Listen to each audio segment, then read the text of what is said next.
Have you ever, been caught in that weird linguistic place where you hear every single word clear as day, you understand the definitions, but the overall meaning, maybe the feeling behind a phrase, it just sort of floats, just out of reach. Hmm. It's like you've got all the ingredients, right? But you can't quite figure out how to make the dish, how to taste it properly. And look, this isn't just for beginners. Even advanced speakers run into this, these subtle, often unwritten rules of English. You feel so close, but that last bit of understanding just isn't clicking. It's a very common feeling. Welcome to the Deep Dive, the place where we really enjoy peeling back those layers of everyday language.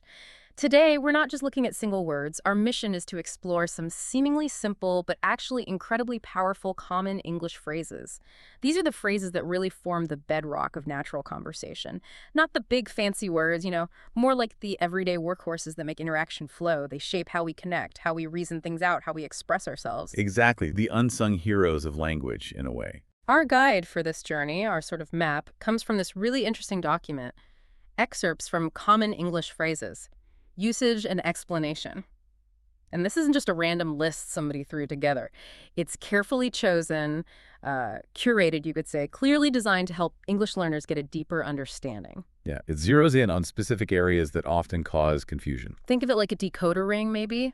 For the nuances of daily chat, it offers more than just what the words mean. It gives insights into the spirit of the language. Usage and explanation, not just definition. That's key. So, our goal today for you listening is to explore why these specific phrases were picked out for explanation, why these ones will be, dissecting their function, their often subtle impact in a conversation, and what they actually tell us about how English communication works. We want to give you a shortcut, a way to get informed about these often invisible gears turning in daily dialogue. Help bridge that gap between just hearing words and truly getting what the speaker means. Okay, let's unpack this. It's fascinating stuff, language that often just flies under the radar. But these little phrases, they carry a surprising amount of weight. They really do. It's quite remarkable when you stop and think about it. What's fascinating here, I think, is how these seemingly small bits of language are actually doing so much work. They're critical connectors, they signal emotions, they act as logical signposts in a chat. They aren't just words strung together. They're like these highly refined tools that help us navigate really complex social situations and information exchanges, and, well, pretty efficiently, too. Like little multi-tools for conversation. Exactly. I often think of them as the grease, the stuff that makes communication flow smoothly, stops those awkward silences or misunderstandings that can just derail everything. But beyond just making things smooth, there are also the hidden rules.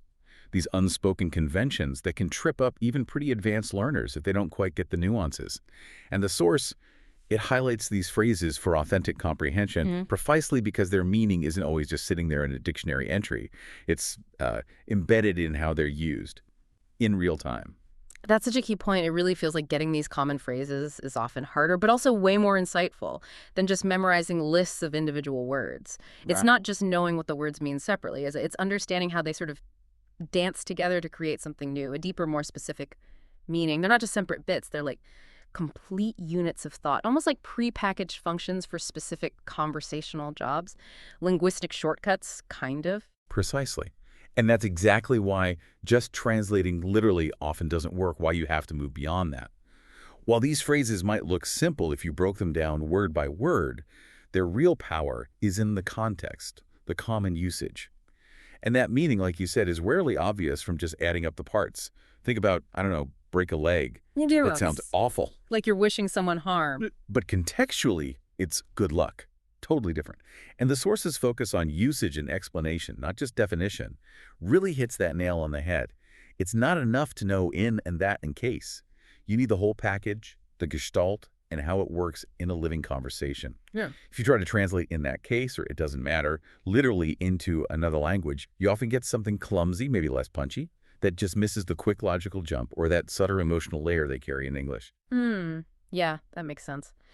And for you, listening, mastering these little linguistic units, it's a total game changer. It takes you past just basic understanding, just getting the main idea, into this realm of truly natural, fluid interaction. Feels more authentic. Right. It unlocks the speed, the rhythm, often the unspoken stuff, the implications of a native speech. It bridges that gap between just hearing the words and really grasping the speaker's intention, the subtext, the tone, the deeper message underneath. Getting the whole picture, not just the pixels, as you said earlier. Exactly. It's the difference between, I don't know, recognizing the notes in a piece of music and actually feeling the emotion, the story the music is telling. Okay, let's dive into our first phrase. This one acts like a verbal pivot point. It often signals a shift in logic, or maybe a direct consequence of something just said. It's in that case. This isn't just a simple statement, is it? It feels like it's actively responding to whatever came before it. It's quite dynamic. Yeah, from a sort of bigger picture view, in that case, is a really crucial logical connector in conversation. It signals a consequence or a response, maybe an alternative plan that is entirely dependent on something mentioned right before it, a scenario, a condition. It acts like a bridge, a verbal bridge, explicitly linking what's about to be said to what was just established. So it's like a conversational if-then. Kind of, yeah, but it's like the if part has already been put out there, Yeah. and the speaker using in that case is acknowledging it. Okay, given that if, then this. For example, imagine you're at work. A colleague says, the client just called, they need the report by 5 today, not tomorrow morning. Okay, classic scenario. Right. You might reply, okay. In that case, I'll need to put my other tasks down the list right away. See, in that case, directly acknowledges the new info, the changed condition, and presents the logical next step that follows from it. Or maybe something more social. Someone says, the weather forecast says rain all weekend. Your friend might say, oh, really? In that case, we should probably move our picnic inside. It confirms they heard the premise, the rain, before offering the relevant response, moving indoors. Its fundamental job is establishing that clear cause and effect link within the conversation. It shows you've understood the premise before you reply, which allows for a really clear, rational flow of thought. Right. It tells the other person, okay, heard you, processed it, and based on that specific thing, here's my reaction. Exactly. It makes the whole exchange incredibly efficient, less ambiguous. It helps avoid that feeling of talking past each other, which honestly can be a real issue, especially in cross-cultural chats where assumptions might differ. So it's not just stating an opinion, it's actively confirming, I understood point A, and then building on it with point B, like given A, therefore B. I can definitely see how that smooths things out, simplifies complex thoughts. But could there be times when using in that case might sound a bit, I don't know, dismissive? Or maybe like it's oversimplifying something that's actually quite complicated and needs more nuance than just if this, then that? That's a really good question, a very insightful one.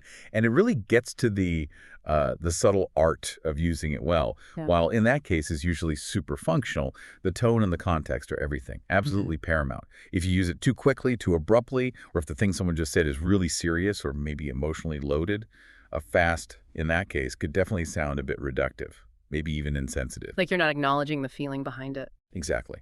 So if someone shares, say, a deep personal struggle, and you jump in with a quick, in that case, you should just do X, well, that could easily come across as minimizing their whole experience.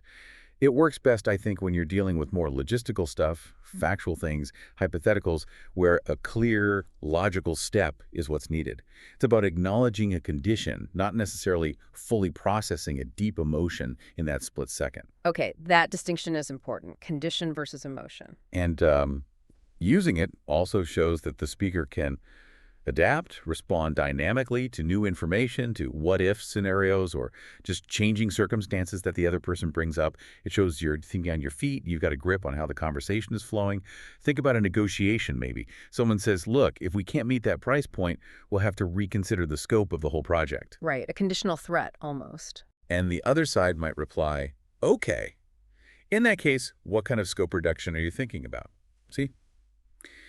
It directly addresses the hypothetical, the condition laid out, and moves the conversation forward to explore the implications.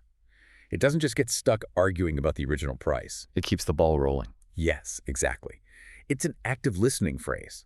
It shows you're not just waiting for your turn to talk, but you're really processing where the conversation is going. I often think of it like a shortcut for saying, okay, then what happens next, given that specific thing you just said. But it's got that built-in nod, that acknowledgement of the if this is true part. It definitely streamlines things. I remember once trying to explain a project timeline change to an international team, and someone kept asking these really general, what will happen questions. It was getting confusing. But when I finally said really clearly the deadline for phase 1 has moved to Friday, and then immediately followed with, in that case, we will need to put extra resources on testing, suddenly it clicked for everyone. The connection was instantly clear. That's a perfect illustration. And for you, listening, recognizing in that case helps you quickly track the logical path of a conversation.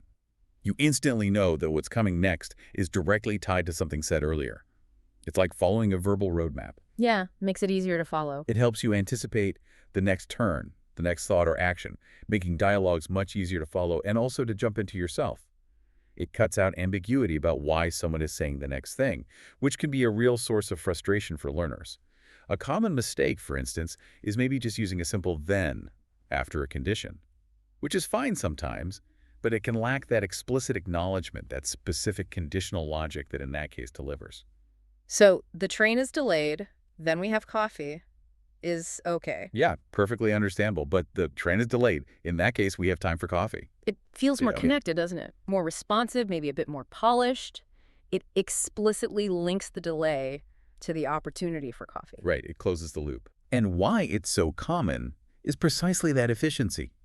Transitioning from a hypothetical or a condition to a practical, logical response. That happens constantly, every single day, whether you're deciding where to grab lunch, planning at work, sorting out logistics with friends, even debating something. In that case, is just indispensable for keeping conversations logical and moving. It's a linguistic shortcut.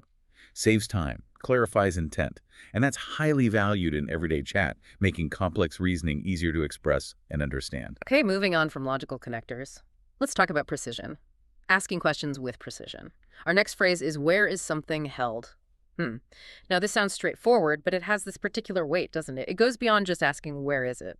It really does. It's a more refined question, hinting at a specific kind of answer, often one involving some formality or organization. Yes, this brings up a really important point about precision in language, and the subtle power packed into choosing the right verb. The verb held is absolutely crucial here. It strongly implies a specific kind of location or venue, usually for an event, right? Like a meeting, a concert, a conference. But it goes further than just events. It can also mean an object being contained, but in a structured, organized way, like records being held in an archive. Okay. Or even an abstract idea, a concept that exists or is maintained in a particular place or context. Yeah. You might ask, where is the real power held in this company? It's not asking for a room number. Right. So the choice of held immediately adds this layer of significance, of structure. I see the difference right away. It's definitely more than just where is it. If I ask, where's my phone? I just want to know where it is right now, maybe on the table, in my pocket, under the sofa cushion. Simple physical location. Temporary, perhaps random location. But if I ask, where is the company's annual general meeting held? I'm absolutely not looking for a casual spot. I expect a venue, a scheduled place, organization, maybe even a bit of official ceremony involved. Precisely. That addition of held instantly suggests a planned event, like you said. It carries that connotation of formality, of intention that where is it just doesn't have. And when we talk about organized storage, where are the company records held? We're implying a system, right? A repository, a place of custody, maybe with security-specific access rules. They're not just lying around. They're intentionally placed and maintained there. Securely kept. Yes. And then there's that more abstract sense, like where is that particular opinion held within the community? Yeah. This means you're trying to identify a specific group, maybe a demographic, or even a cultural institution that subscribes to or champions that belief. So this phrasing, where is something held? It inherently demands a more thoughtful, more detailed answer than just a simple location.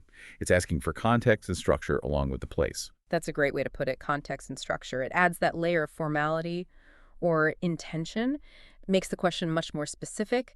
It narrows down the possible answers from, well, almost anywhere to a much more defined set. I actually remember a mix-up once. Someone just said, the meeting is at the office, but we have multiple office buildings in different locations. Oh, dear. Yeah. I showed up at completely the wrong place because they didn't specify where is being held within our, sprawling campus. Small detail, big logistical headache. That's a perfect example. Yeah. Shows how a seeming tiny linguistic choice can have pretty significant practical consequences. Yeah. And because it's so specific, where is something held has really broad practical uses in daily life. It's super common for asking about appointments, event venues. Where is the charity gala held this year? You expect a specific ballroom or convention center name. It's used for finding important stored items. Where are the original manuscripts held in the library? You're asking about the special collections, not the general stacks. Or even in those more abstract talks, where is the core philosophy of, say, patient-centered care really held within this hospital system? Is it in policy documents, training programs, the nursing staff's daily practice? It's the kind of question that needs an answer providing context, not just a spot on a map. So for you, listening, this phrase is like a precision tool in your linguistic toolkit. It helps you ask a more sophisticated question when you need info about an events venue, an item-specific storage place, or the established context of an idea. And because it's more precise, it leads to more accurate, more helpful answers. Saves time, prevents misunderstandings like your office story. Totally. It's like asking for the address of the performance, not just where's the play. That verb held adds the structure, the formality, the intentional placement that really narrows it down, makes the answer much more useful. And I guess a common mistake for learners might be just defaulting to where is X for everything, right? Missing that chance to be more specific and get a better answer faster. Exactly. And that very precision is why it's so common. It's specific, yes, but also versatile across so many contexts. Scheduling, logistics, finding information, understanding concepts. That makes it a frequent and really valuable phrase in English dialogue. It streamlines gathering information by setting clear expectations for the answer. Much more efficient communication. Without held, the question would often just be too vague, wouldn't it? You'd need follow-up questions or risk misinterpretation. It's subtle but powerful. A great example of how English allows for that nuanced questioning. Okay, now for a phrase that can be, wow, incredibly nuanced. It depends so much on how it's said and what it's responding to. The phrase is, it doesn't matter. Ah, yes, this one. The literal words are simple. Yeah, it doesn't matter. But the message, the feeling, the social implication, it can be incredibly complex, a real linguistic chameleon. Absolutely. What's fascinating here is just the sheer range of meanings this phrase can carry. It can signal anything from genuine indifference, like truly not caring, to a polite dismissal, or even a deep sense of resignation. Using it effectively and interpreting it accurately requires a really deep grasp of the context around it and, crucially, the speaker's tone, their facial expression, their body language.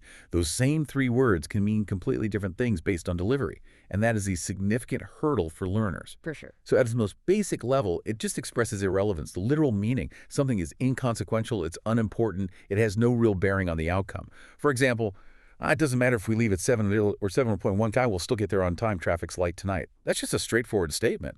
Factual irrelevance. The timing isn't critical. Okay, simple enough. But then, like you said, you start adding the social and emotional layers, and that's where it gets really complex for someone learning the ropes. How do you even teach someone to hear or understand that difference in tone? It seems so vital here. That is the million-dollar question, isn't it?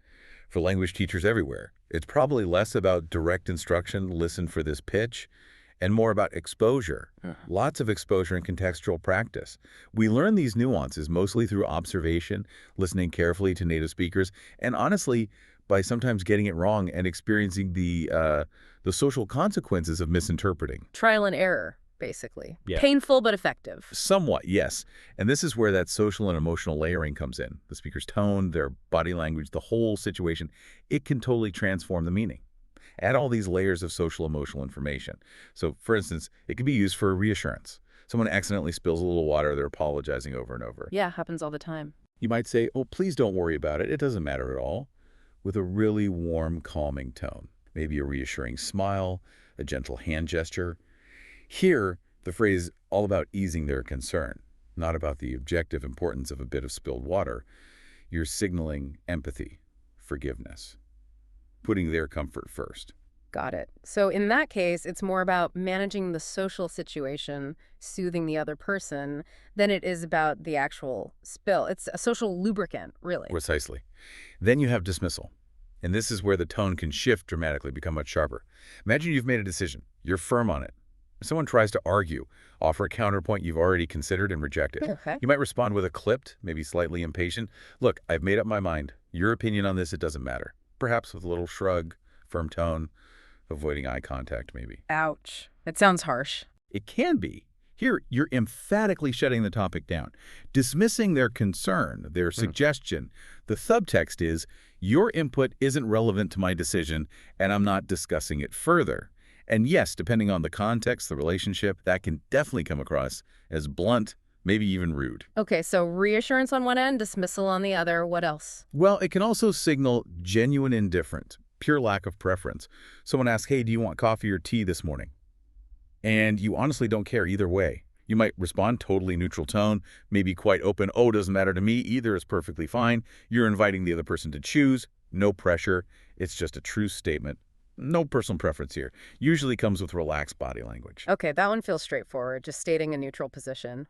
And then you mentioned the more somber version, resignation. That sounds like it carries a completely different emotional weight. It really does. Resignation, this is where it doesn't matter, can signal a sense of defeat.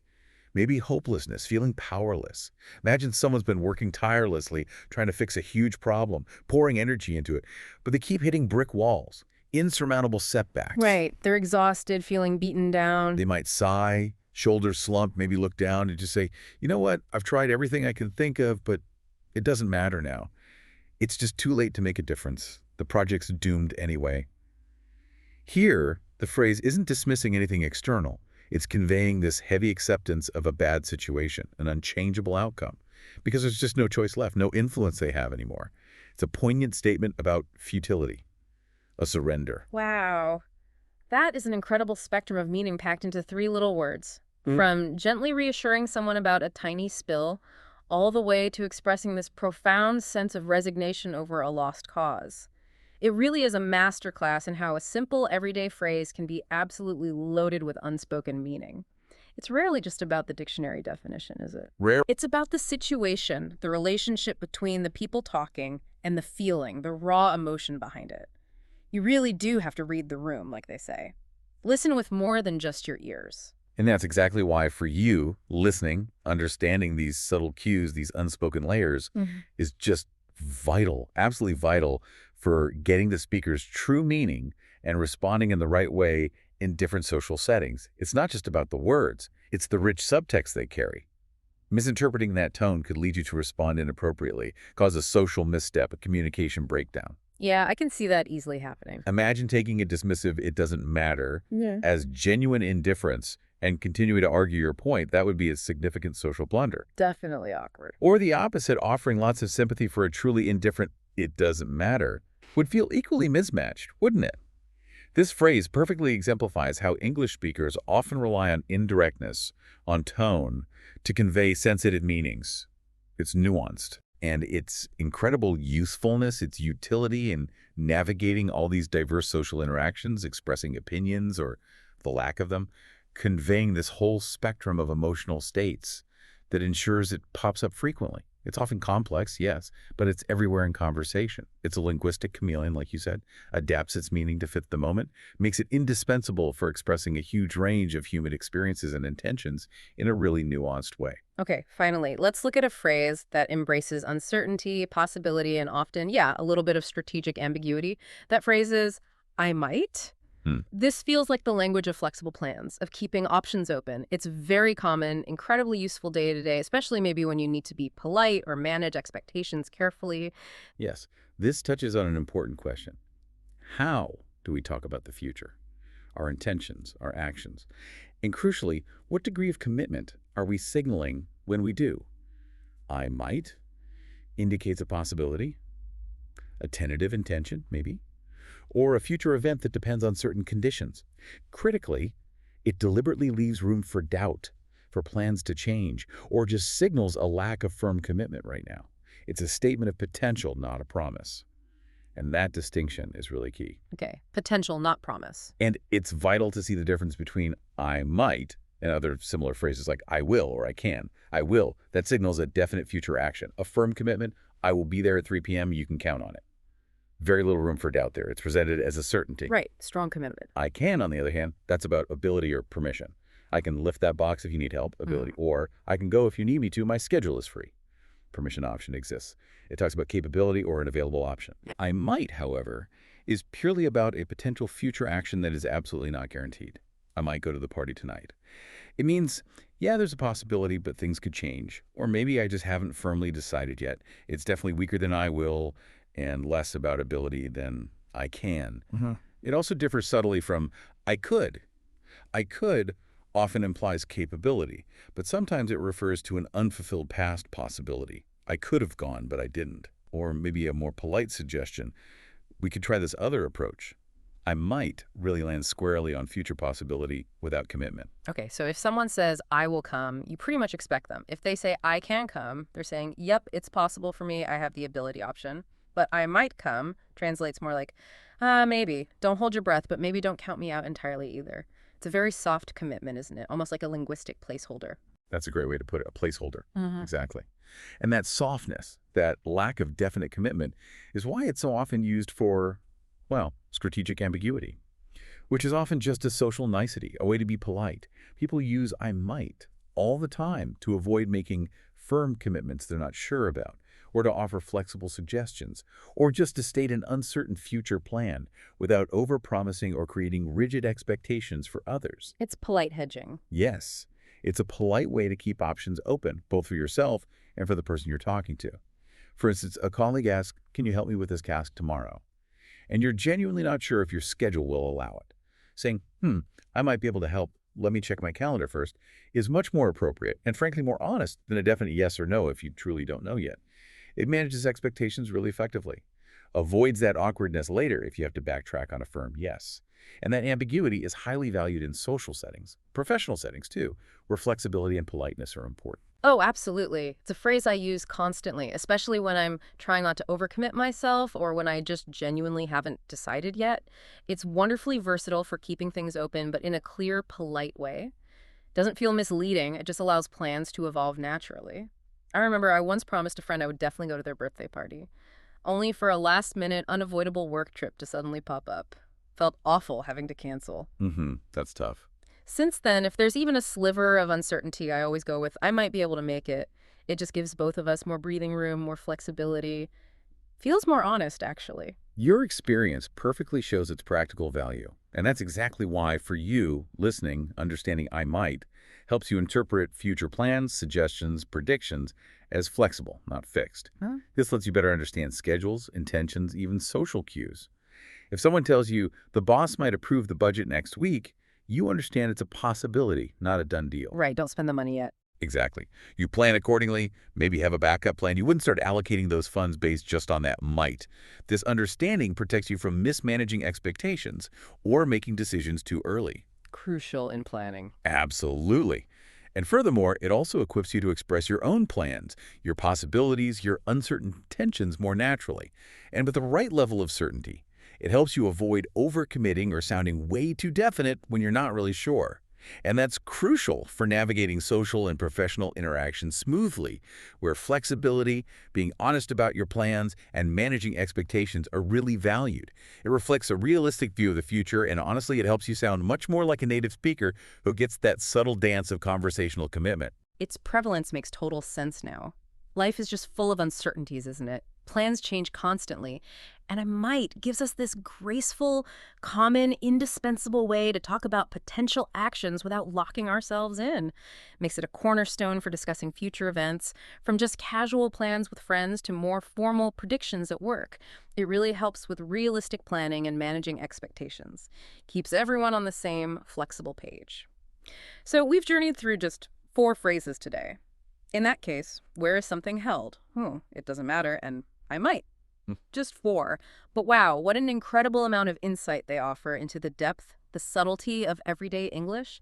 Each one feels like a small key, unlocking a much bigger door of understanding, revealing that hidden architecture of daily conversation. Yet, stepping back for a second, the source material itself, by specifically choosing these common phrases for explanation, it really underscores a fundamental truth about language, doesn't it? True fluency isn't just about knowing lots of words or memorizing grammar rules in a vacuum. Right. It's about grasping these idiomatic functional units, these chunks of language that shape how people actually genuinely naturally communicate in everyday life. Right. They're the connective tissue, the emotional signals, the logical bridges in real talk.